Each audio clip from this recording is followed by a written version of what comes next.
So again, thank you so much everyone for taking the time out of your schedules to attend this session. My name is Jack. I'm a librarian here with the Sunnyvale Public Library. I'm very pleased to welcome you to this program to discuss the book Crossings and all things road ecology. To present this evening, we have a very special guest. Mr. Ben Goldfarb is an independent conservation journalist who is, of course, the author of this aforementioned book, Crossings: How Road Ecology is Shaping the Future of Our Planet, which was named one of the best books of 2023 by the New York Times. He is also the author of Eager: The Surprising Secret Life of Beavers and Why They Matter, which was the winner of the 2019 E.O. Wilson Literary Science Writing Award. His writing has additionally been anthologized in the Best American Science and Nature Writing, and much of his other work has appeared across several renowned publications, including, but not limited to, The Atlantic, The New Yorker, Smithsonian Magazine, National Geographic, and many others.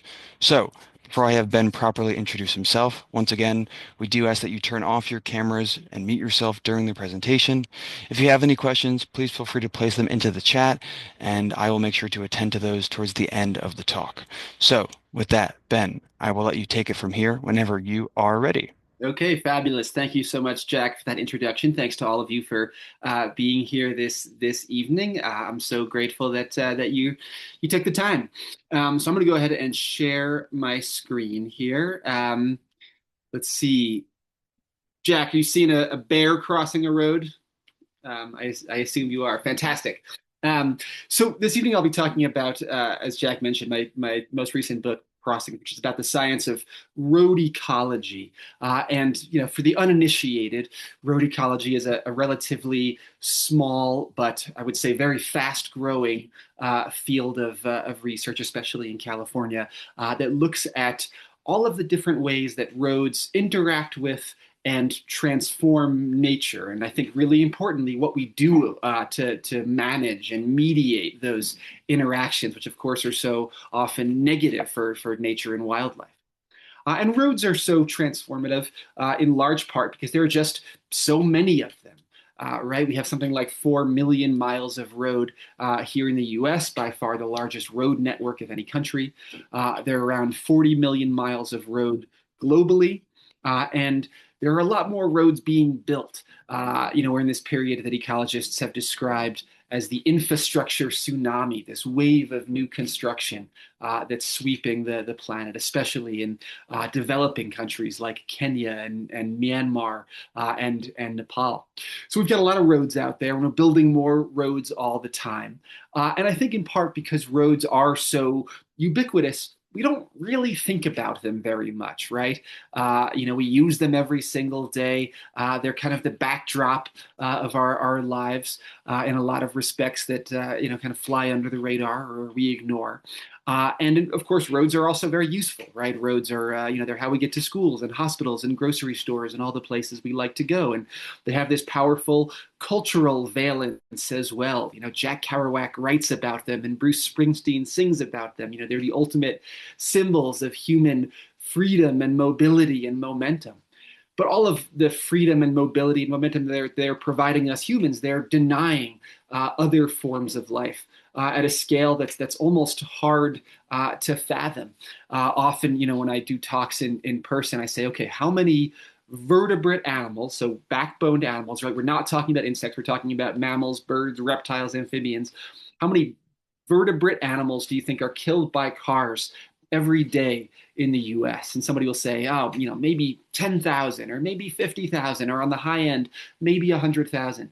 But in fact, more than 1 million animals are killed by cars daily.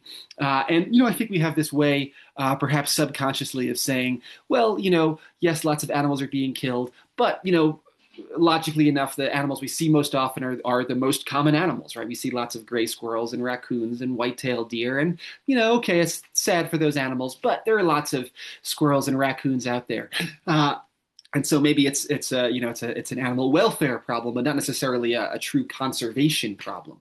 But in fact, there are dozens of federally threatened and endangered species for which roadkill is the primary source of mortality. Animals like the tiger salamander in California, the Florida panther, the Hawaiian goose. These are animals who are literally being driven to extinction right now. And in fact, as Richard Foreman, one of the founders of Road Ecology, has noted, roads are the leading leading direct human cause of vertebrate mortality, which is just a fancy scientific way of saying there's literally nothing that we do that kills more wild animals directly than drive. I think that one of the things that makes roadkill so pernicious as a conservation problem is the way that it really subverts and even hijacks evolution. You think about the defense mechanisms of so many of our common animals. Turtles who withdraw into their shells, or porcupines who bristle their quills, or skunks who spray. These are kind of hunker down, stand your ground strategies that worked really well for thousands of generations against wolves and cougars and all kinds of natural predators. But when your predator is an F-150 barreling down I-5 at 80 miles an hour, the worst possible thing you can do is withdraw into your shell. And so in that sense, the weight and speed of modern vehicles really takes evolutionary history and actually renders it maladaptive. So, road ecologists are largely concerned with, that direct mortality, that roadkill. That's kind of the most conspicuous way or obvious way that roads and nature interact. But, road ecology really extends far beyond that because roads are so transformative in many subtler ways as well. Roads are vectors of invasive species, right? Non-native plants and animals entering ecosystems essentially on a grid. One of the places that I went working on this book was Montana, and there are all of these logging roads. And for many years, these logging trucks had been transporting the seeds of an invasive thistle in the treads of their tires. And then, all of those thistles kind of bloom at once, and there's that eerie, linear purple stripe running across the landscape. Roads are these zones of erosion. The single largest road manager in the U.S. is not the Federal Highway Administration; it's the U.S. Forest Service, which manages close to 400,000 miles of road on public lands, and the vast majority of those roads are old dirt logging roads, out in the middle of nowhere. So they don't get a lot of traffic. There's not a roadkill issue there, but you get a big rainstorm or a snow melt, and those dirt roads just turn liquid, and all of that sediment runs off the landscape, and it triggers landslides, and all of that silt ends up in streams and smothers fish eggs and amphibian larvae and so on. So, in that sense, roads are actually hydrological and even geological problems, even when they're not high traffic. Roads are these forces of kind of aquatic fragmentation, right? Every time a stream crosses a road, it's routed through a culvert, one of those metal corrugated pipes that you see everywhere. Imagine being a salmon and trying to get through that thing, right? Basically, impossible to jump up and swim through that very long, narrow, shallow pipe. So, again, we don't think about salmon as being animals, that are severely impacted by roads, but they absolutely are. Salmon are also affected through pollution. Our cars are constantly hemorrhaging cadmium and zinc and copper and microplastics into the environment. And we're learning more and more all the time about the chemical impacts of roads. A few years ago, some scientists looked at many years of coho salmon die-offs in the Puget Sound watershed near Seattle and realized that it was being caused by 6-PPD, which is this obscure ozone protection chemical added to tires. And something like 6 million tons of tire particles enter the environment every year and turn out to be killing salmon at a really massive scale. So again, we're just uncovering these new connections constantly. Another sort of road chemical connection that's worth thinking about is road salt. We add 20 million tons of road salt as a de-icing agent to our highways every year. And all that salt has to go somewhere, right? And it runs off the road into rivers and lakes and streams, and increasingly turning freshwater bodies saltier. Road salt also creates these really dangerous situations, right? We're basically turning our roads into these linear salt licks that attract animals to the roadside.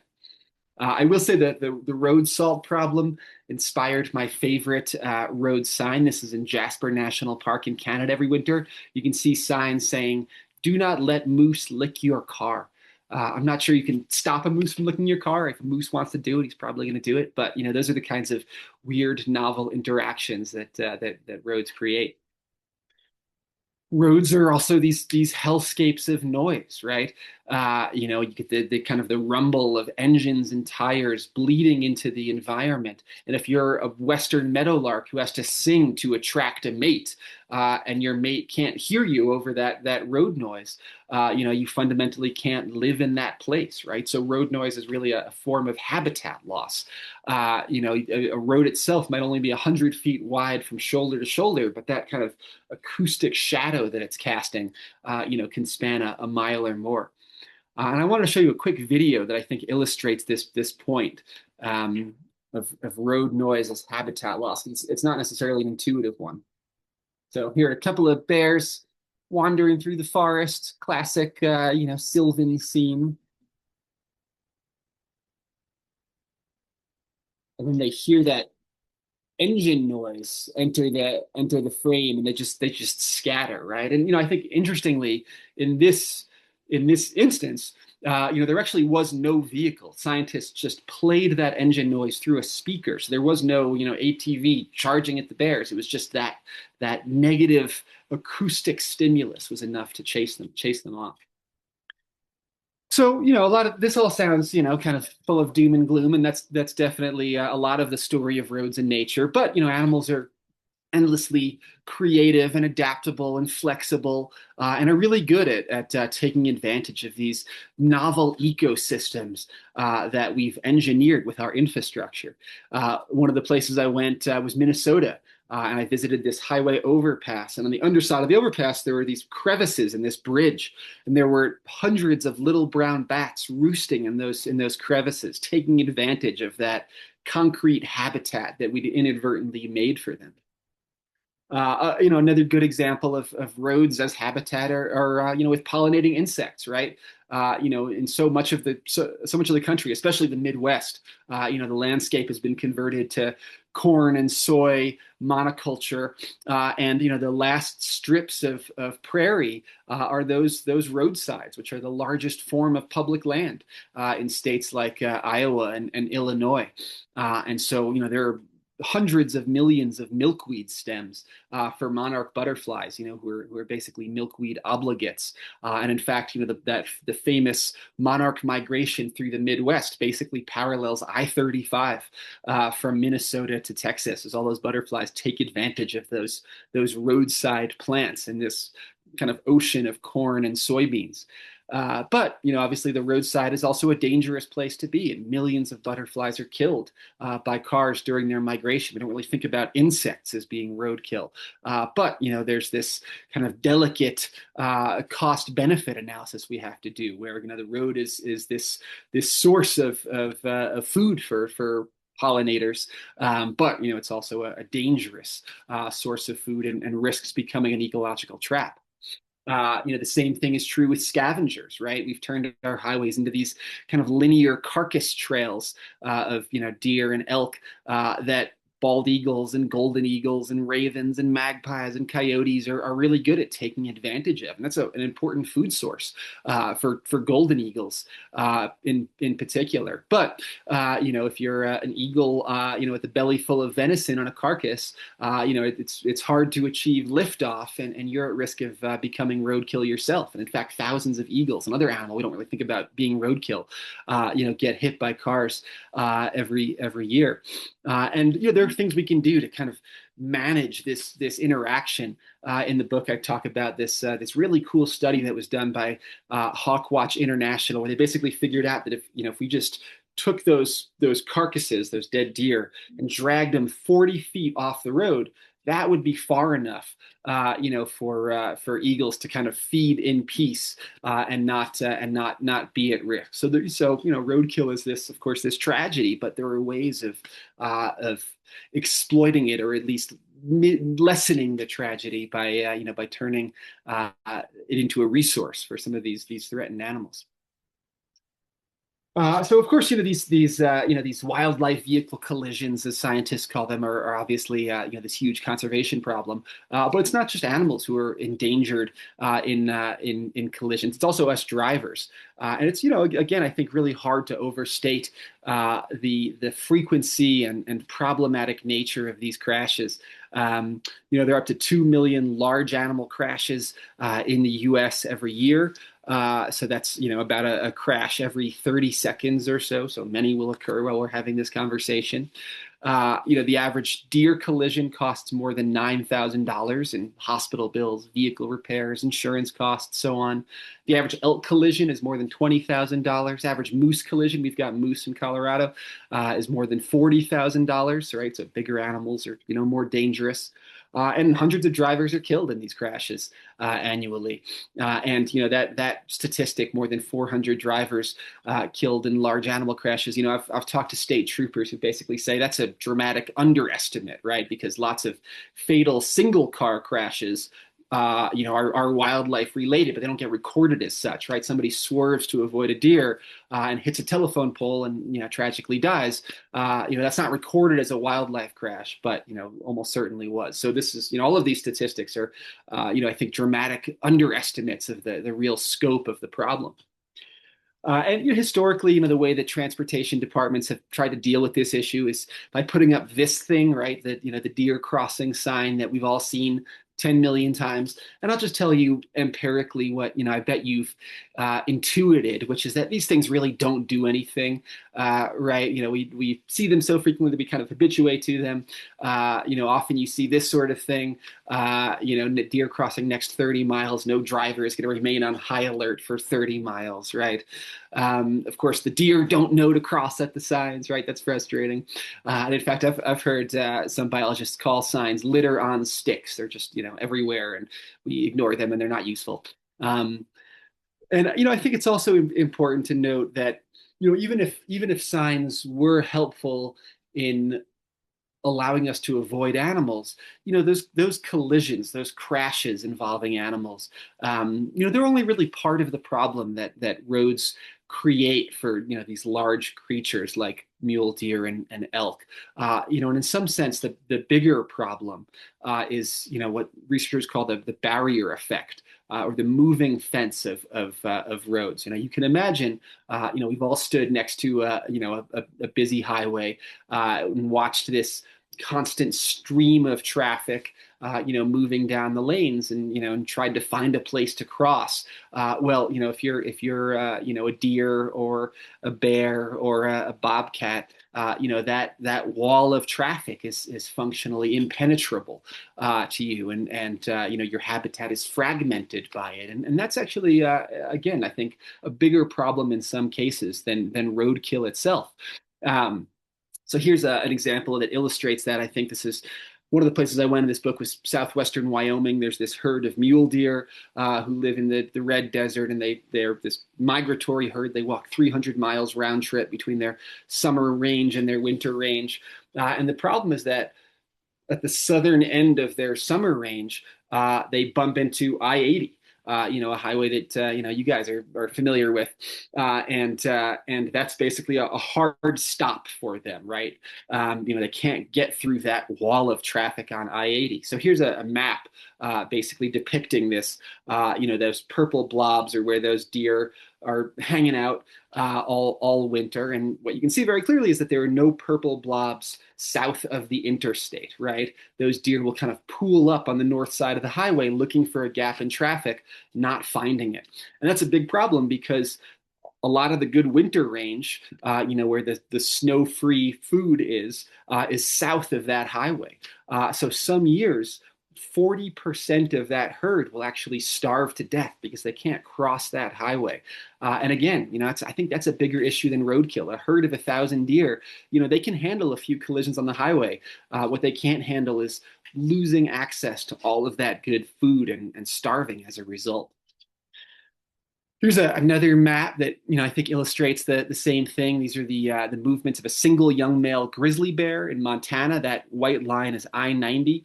Every red X is a place where that bear approached the highway and just bounced off like a ping pong ball, repelled by that wall of traffic. So this bear attempted more than 40 crossings before he finally found his way through, sort of, I think, through a culvert on the far left side of the screen there. So again, imagine being this bear, and that road is only, 150 feet wide from one shoulder to the other, and yet, you're looking across it and seeing, this vast mountain range that you can't access. Here's another depressing map. I secretly love these things. These are mountain lion locations in Southern California. Every little collection of different colored dots is an individual mountain lion. And what you can see very clearly is that those mountain lions basically never cross those red lines, which are of course the freeways. That's the 101, the 405, busiest freeways on Earth, right? And those mountain lions, very famous population of mountain lions that included P22, who's an animal you've probably heard of.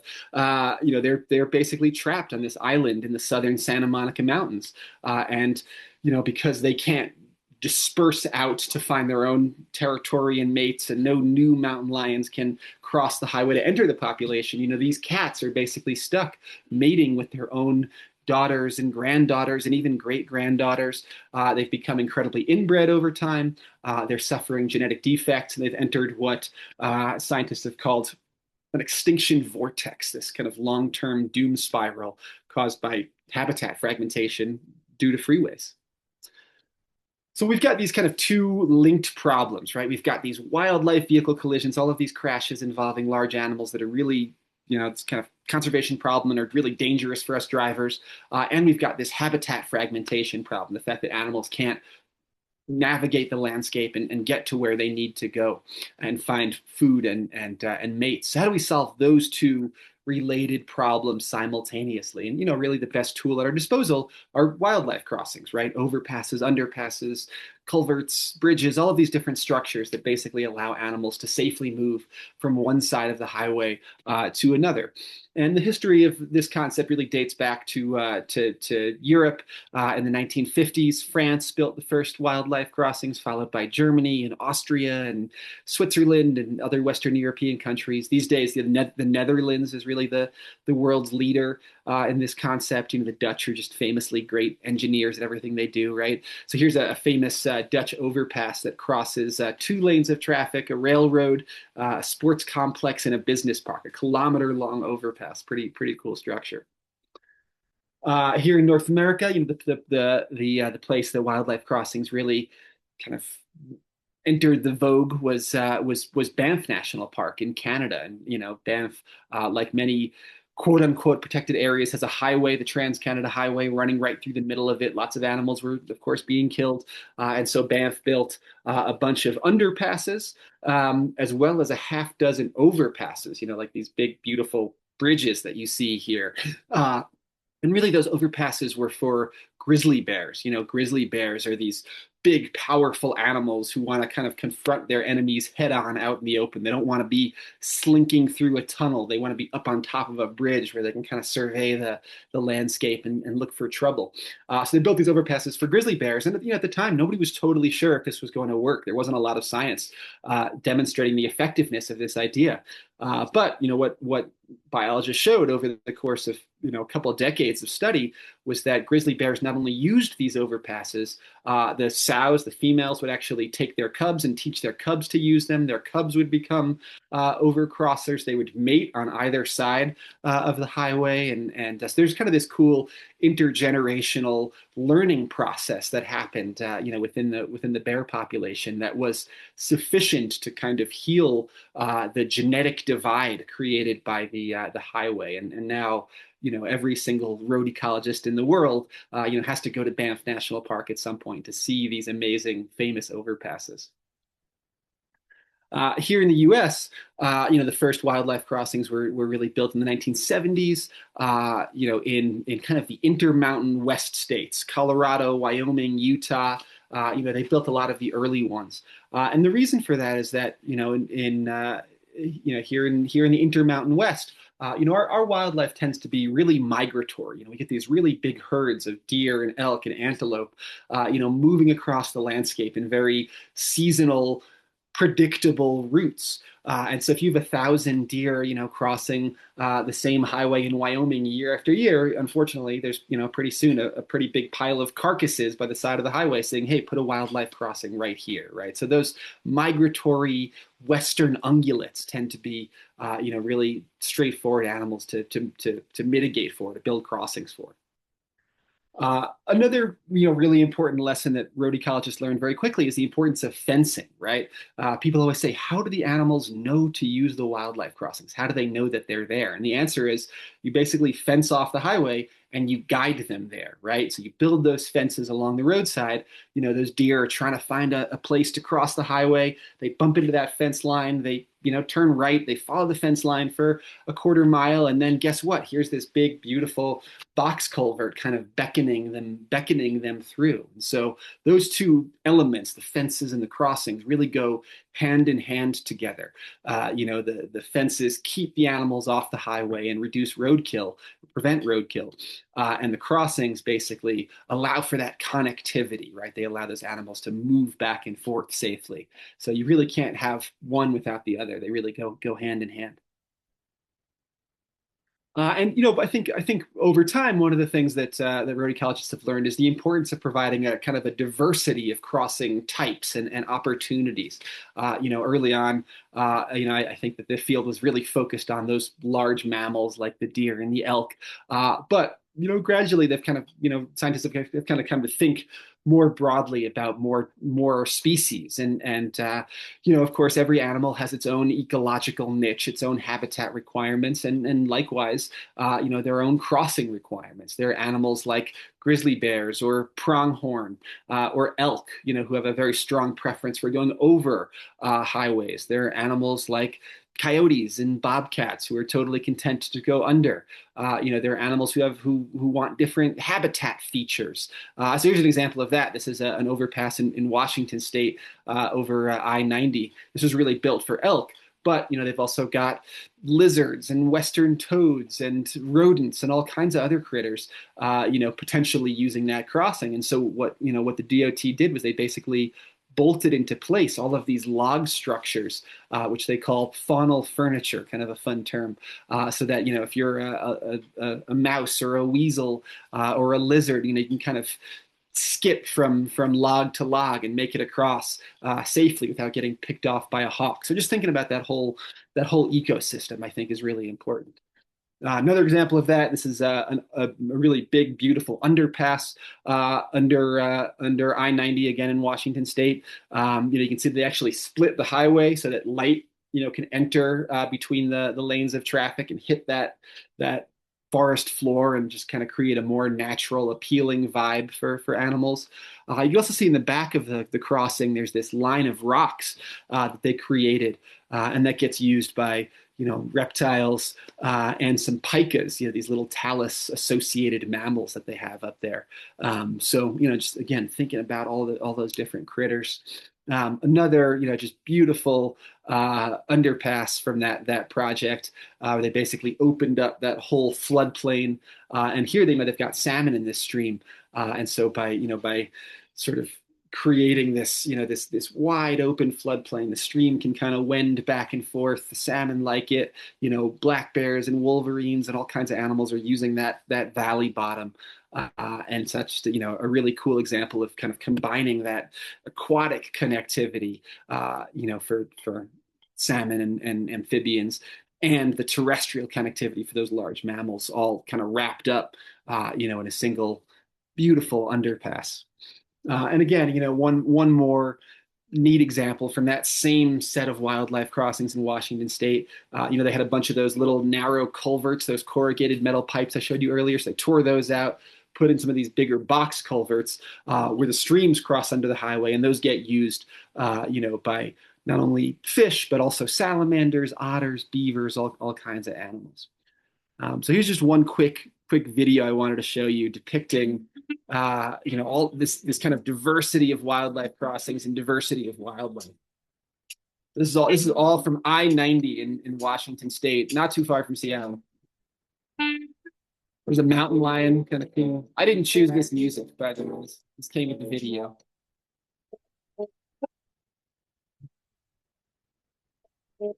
There's an elk, cow, and calf, right? So seeing the offspring using it is always exciting and cool. Coyote.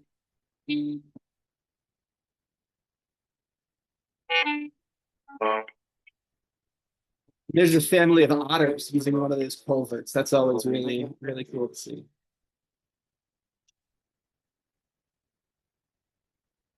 There you go.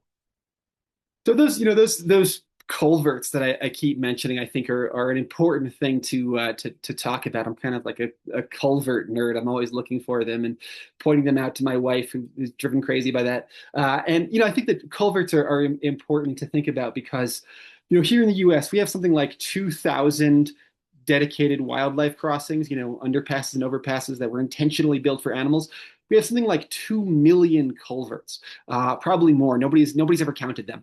But every single spot where a stream goes under a highway, there's a culvert. And animals again are creative, flexible, adaptable, and they're really good at finding those culverts and crossing highways through them. And there are things that we can do to make those culverts even better, more valuable for wildlife. So here's an example of that. This is a culvert in Montana under Highway 93 that gets used by bobcats and weasels and skunks and all kinds of critters. Animals are smart. They know that crossing under a highway is safer than going over the pavement.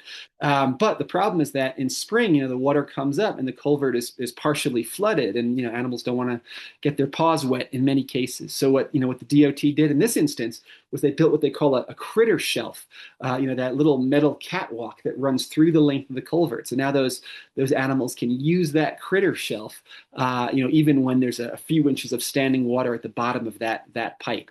And I think that's important to note because I think we have this idea that that wildlife crossings are like all these big, beautiful, $20 million overpasses, and certainly those are wonderful structures. But there's a lot we can do really cheaply, tweaking and retrofitting and modifying the existing infrastructure that's already on the landscape.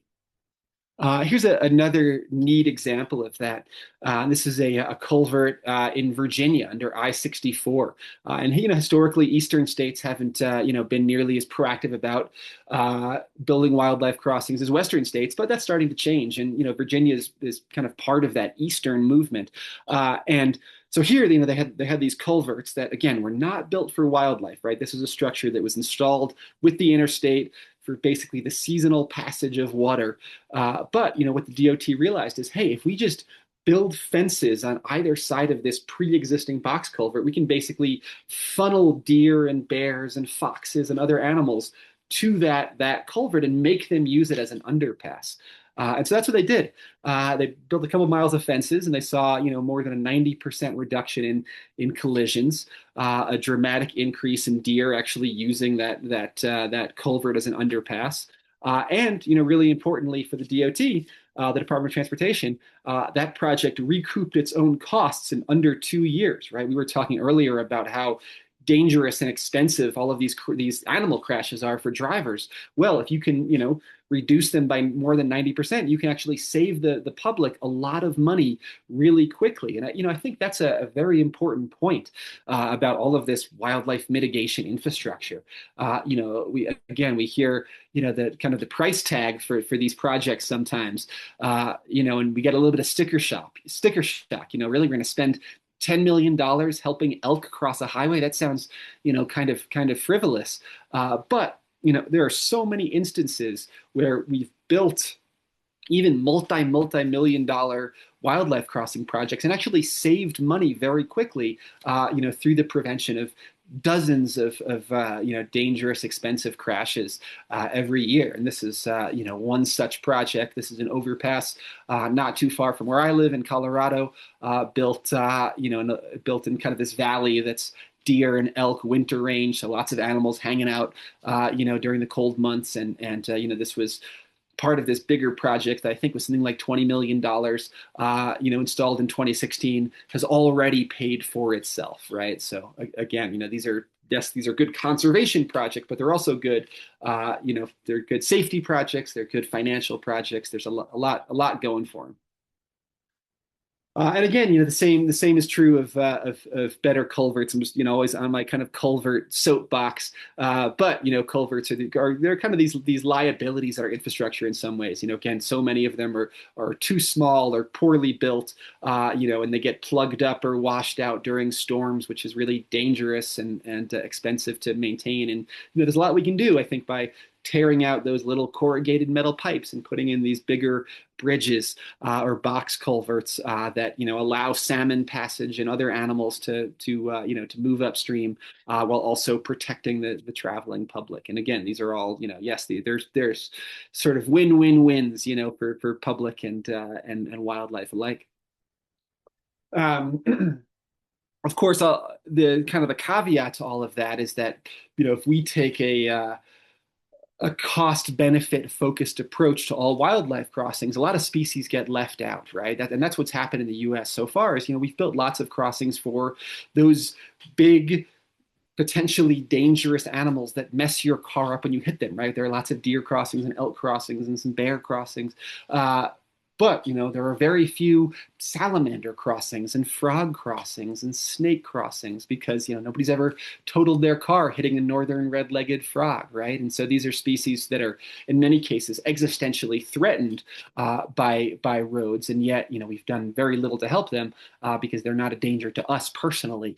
And so yes, we need lots more crossings for the big animals, but we also need to think about the smaller stuff too because we need to help these guys.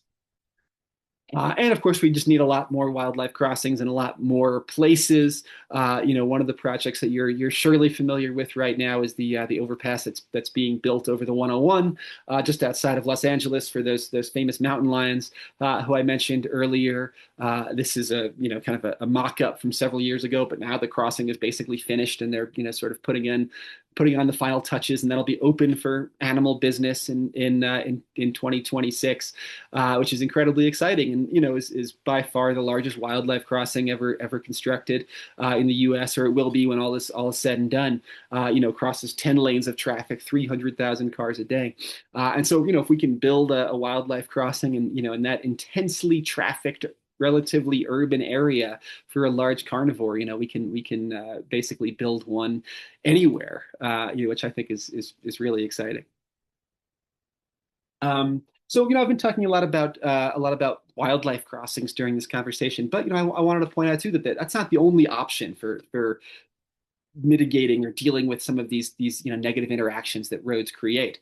I think it's really important to get people out of cars altogether to provide better transit options. In both our urban areas and also our protected areas, our national parks.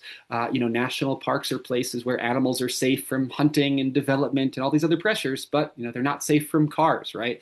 Millions of people driving through Yosemite and Yellowstone every year, and lots of animals being killed. And to me, that's just kind of crazy. I feel like you get to a protected area, and wildlife should be safe from vehicles there as well. And so, if you go to Denali National Park, for example, private cars are basically prohibited from the entirety of the park road, or at least the vast majority of it. You're put on a bus with your fellow transit riders, and you experience the park that way. And to me, that should be the default in our protected areas, not the kind of the private vehicle windshield wilderness we have now. I think there are also great opportunities to close roads altogether. We have so much good data at this point about when animals are seasonally, spatially using habitat and crossing roads, and especially for those reptiles and amphibians, which are migrating oftentimes, during these very narrow windows, on warm, wet spring nights. We could be closing roads to allow animals to cross safely. And there's precedent for that. There are roads in Michigan that are closed for salamander migration. This is a road in Indiana that's closed for snake migration seasonally.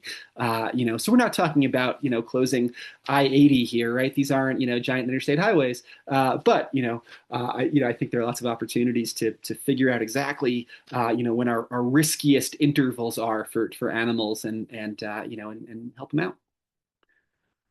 So we're in this I think really exciting period for wildlife crossings, or at least somewhat exciting, kind of uncertain, like all federal sort of programs right now. But basically, as some of you possibly know, in 2021, as part of the Infrastructure Act, there were $350 million allocated for new wildlife crossings around the country. Lots of great projects got funded and are essentially being built right now. The Trump administration has kind of held up a lot of that funding. Some projects have gone forward. Some projects have been, canceled altogether. Some are kind of still in limbo. So, we're not really sure what's going to happen to that funding.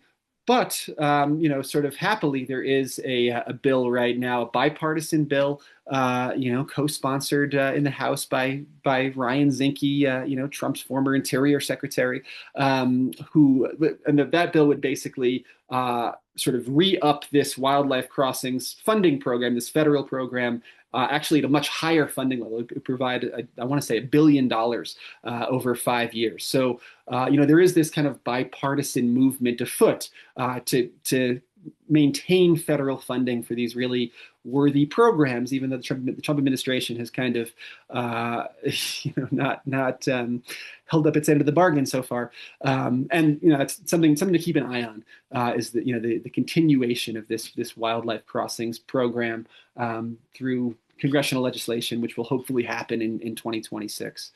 But certainly could use all of the public support.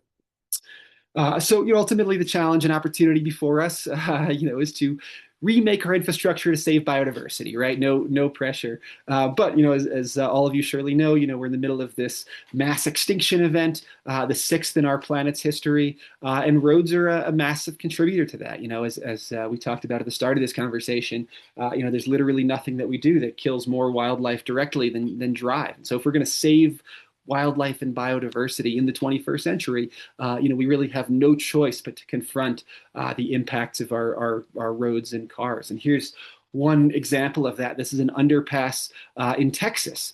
And South Texas is home to America's last ocelots. There are about 100 ocelots left in Texas, and car collisions are 40% of ocelot mortality. So that's a species that we're losing right now because it can't safely cross highways.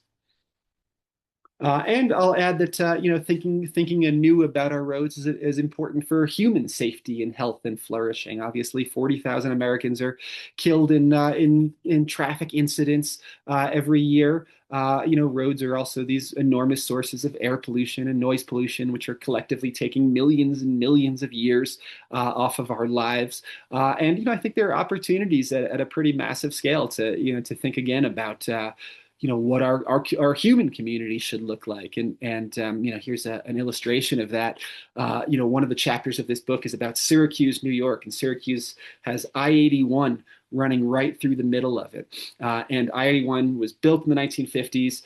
It was very deliberately built through Syracuse's largest Black community, which the city's white leaders wanted to expunge, essentially. And to this day, Syracuse is one of the most segregated cities in the country because it has this giant concrete wall essentially running through the middle of it. It has stratospheric asthma rates and cancer rates. There are kids who have to go to school next to this giant viaduct, and so it's this kind of huge public health and an equity crisis.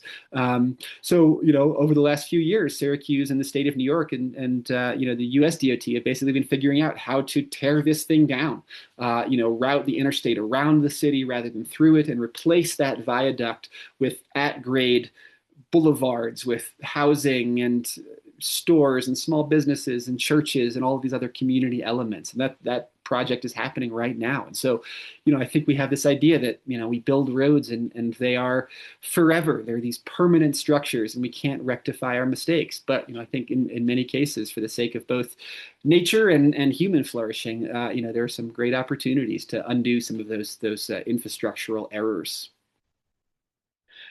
So if this conversation, sort of piqued your interest, as Jack mentioned, I do have a newish book out on this topic. Came out in 2023. Both the New York Times and the Wall Street Journal loved it. So there you go. There's liberals and conservatives, united around the relatively niche cause of habitat connectivity and road ecology. And I said that somewhat facetiously, but truly, this is a nonpartisan issue, right? Nobody, regardless of their political affiliation, wants to hit an animal. We know that hunters are actually, some of the largest supporters of wildlife crossings because, they care about healthy deer and elk and antelope herds. Here in Colorado, where I live, polling suggests that 85% of residents want more wildlife crossings. And you couldn't get 85% of Coloradans to agree that the sky is blue, right? So this is, truly a nonpartisan issue in a hyper-polarized world. And I think that's one of the cool things about it. So with that, Jack, I think we have a few minutes for questions, and I'm happy to chat as long as there are some. Yeah, Ben, thank you so much for your presentation. It's truly been a treat to have you with us this evening. That was quite illuminating and thought-provoking. Thank you so much. Yes, we do have some time for questions. Feel free to place anything in the chat, or if you feel comfortable, you're more than welcome to unmute yourself. Um, Ben, I'm also happy to kick things off because I wrote a couple questions in or typed a couple questions out during the Sure. presentation. Um, Specifically, I guess you touched on it last with I think I-81 in Syracuse. And in the book, I know you touch on this idea of, the divide between human communities as much as wildlife habitats. Yeah. But how does, I guess more broadly, how does this road ecology intersect with environmental justice for marginalized human populations, maybe beyond Syracuse? So maybe you can touch on that a bit more. Yeah, I mean, look, I think that that Syracuse is just emblematic of this much larger story that you can tell about essentially every major American city, right? You go back to the 50s and 60s. I mean, really even before that, but it kind of ramped up in the 50s and 60s with the creation of the interstate highway system, and basically, you know, sort of white city leaders in Miami, Minneapolis, New Orleans, LA, Buffalo. I mean, name an American city, basically saw this, all of this federal funding for giant new highways and said, oh, here is our opportunity, unfortunately, to displace the Black or Latino or Asian communities that that they considered undesirable, and so that happened at a huge scale all over the country. To this day, communities of color are disproportionately likely to be adjacent to interstate highways and have much higher rates again of asthma, cancer, all kinds of learning disabilities, because again, schools are often situated next to these things, and so as you say, Jack, it is this huge environmental justice problem, and fortunately, there is this fantastic kind of contemporary freeway fighter movement to basically undo some of those mistakes. Rochester, New York, basically, eliminated an urban freeway. Let's see, Milwaukee, Seattle. There are a number of examples of this. Not nearly as many as there could or should be, and there are lots of cities that are in the process right now, I would say, of trying to remove an urban freeway from their core. New Orleans talks about this a lot. Cincinnati, and then there are also, there are cities or communities that are fighting proposed new or expanded highways. Houston, for example. Texas is like the only state that rivals California, I think, and it's freeway density, and there are lots of folks in Houston who are kind of fighting a text dot proposal to dramatically widen a couple of interstates. So as you say, it's this big environmental justice issue. And I would say that historically, the kind of the freeway fighters, the people working this issue from a human welfare and justice perspective, haven't really overlapped with the road ecologists, the people who are thinking about the impacts of infrastructure on nature. But to me, one of the things that I was hoping to accomplish with this book was bridge those divides a little bit to say, hey, these are common problems with relatively shared solutions. Just as ecosystems and elk migration routes are fragmented by interstate highways. So are human communities, and in some cases you can kind of see this cross pollination happening. And in Minneapolis, for example, there's a proposal called Reconnect Rondo, which would basically build what is essentially a giant freeway cap, an overpass, a wildlife overpass for humans over I-84 that would have parks and even potentially businesses atop this structure. And so there are lots of commonalities, I think, between these two parallel movements, and that was one of the intentions of the book, was to unite people and wildlife in this shared struggle. Absolutely. And I think it does that. I think that achieves that. Um, we do have a question in the chat from Priya. Quote, have there been cases of predator animals targeting wildlife crossings to hunt their prey because of the concentrated number of prey animals there? Question Yeah, really, yeah, really good question. And that's called the prey trap hypothesis, right? The idea that if all of the deer and elk are crossing in this one spot, why don't the wolves and mountain lions just hang out right there and pick them off as they come through? And certainly that was a thing that people were worried about in the early days of wildlife crossing construction, and it has been studied and it's been shown not to occur, fortunately. Lots of research in Banff National Park, which I mentioned, testing that idea. Do mountain lions and wolves and other predators disproportionately attack animals near wildlife crossings? And they don't. And probably the reason for that is that those carnivores tend to be pretty road shy. They're smart animals who know that being near highways and humans is just dangerous, and so they don't. Wolves just don't want to sit by a big busy highway, and so they don't hang out there, and they don't disproportionately prey on herbivores there. So good, really good question, and fortunately, the answer is no. Thank you, Ben. Another question in the chat from Mel says, thank you for a great presentation. I truly enjoyed your book as well, including the historic context from the dawn of cars. Any thoughts on how we came to be so numb to the carnage of killing animals with our cars?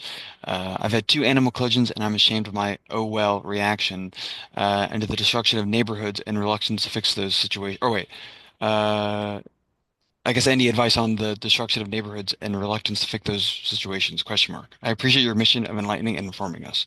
I hope I read that.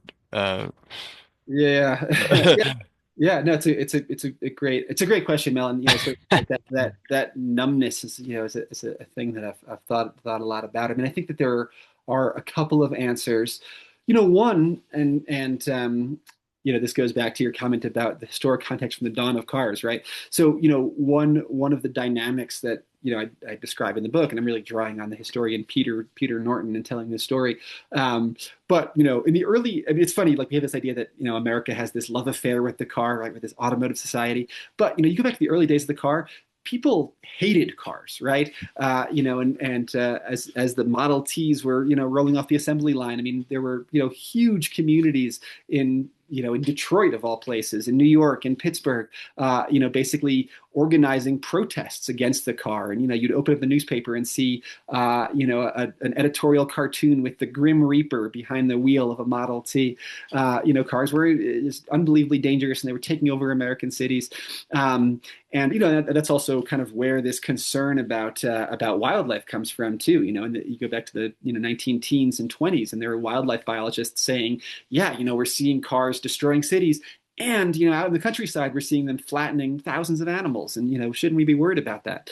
And you know how did the car win? I mean, part of the story there, I think, is the car just had really good lobbyists. The automotive companies and the petroleum companies, and the kind of the government agencies that were their boosters, and the American Automobile Association. There's just this huge kind of lobbying infrastructure, devoted to the car, and that those lobbyists, I think, were really sort of successful in like stamping out, all of those protests and societal concern over automobiles. So one of the answers, I think, to the question of like how did we become numb to the destruction that cars wreak.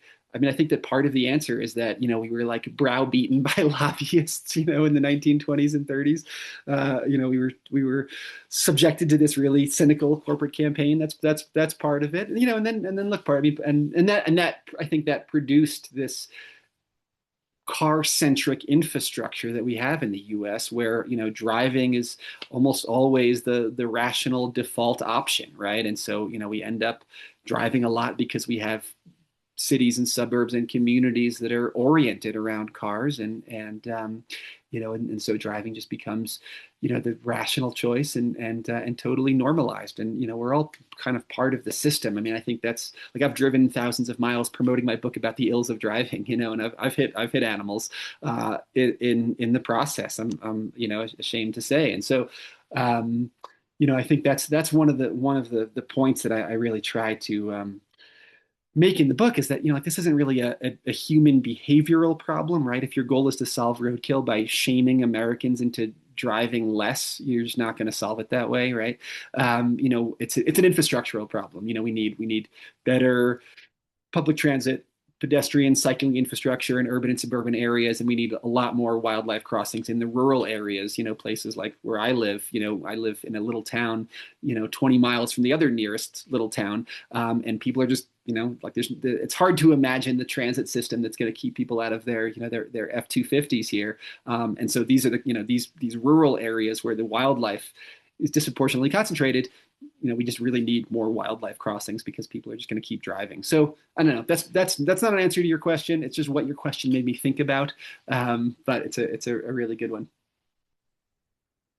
And before we go, I did kind of building off what you just noted. We'll maybe have time for one more question.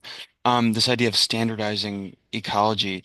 Um, how do we move forward from kind of these overpasses and underpasses, from them becoming, special projects, as it were, into the standard operating procedure for civil engineers and, states' Department of Transportation? What's the first step towards that? Yeah, it's a really good question. I think there are a couple of answers.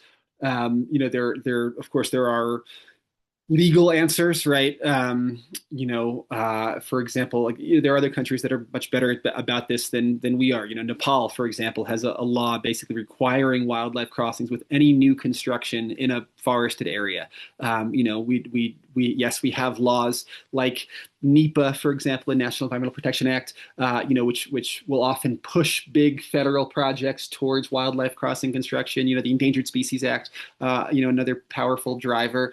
But we just need these to kind of become, as you say, standardized within highway projects, where anytime a state DOT is widening and repairing a highway, they're including wildlife crossings with it. So that's so there are kind of like policy answers there, and then there are also technical answers.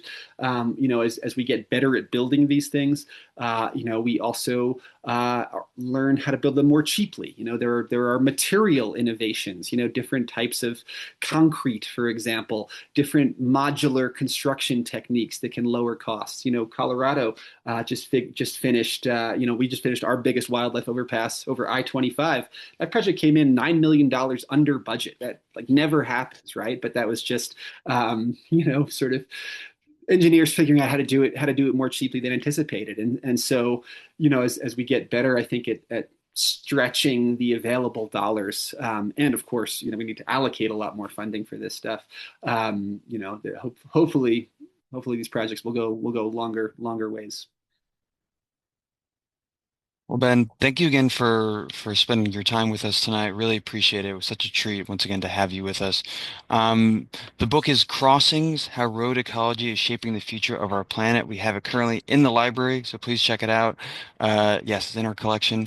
Before we go, Ben, are there any last thoughts that you would like to share with the audience before we head out? No, I just wanted to say again, thank you all so much for being part of that part of the discussion tonight. Thanks again, Jack, for having me, and thanks for stocking the book. I really appreciate that, and yeah, I hope it was informative. Absolutely. And thank you all for being here tonight. I really appreciate it, and have a good rest of your evening. Thanks, everybody.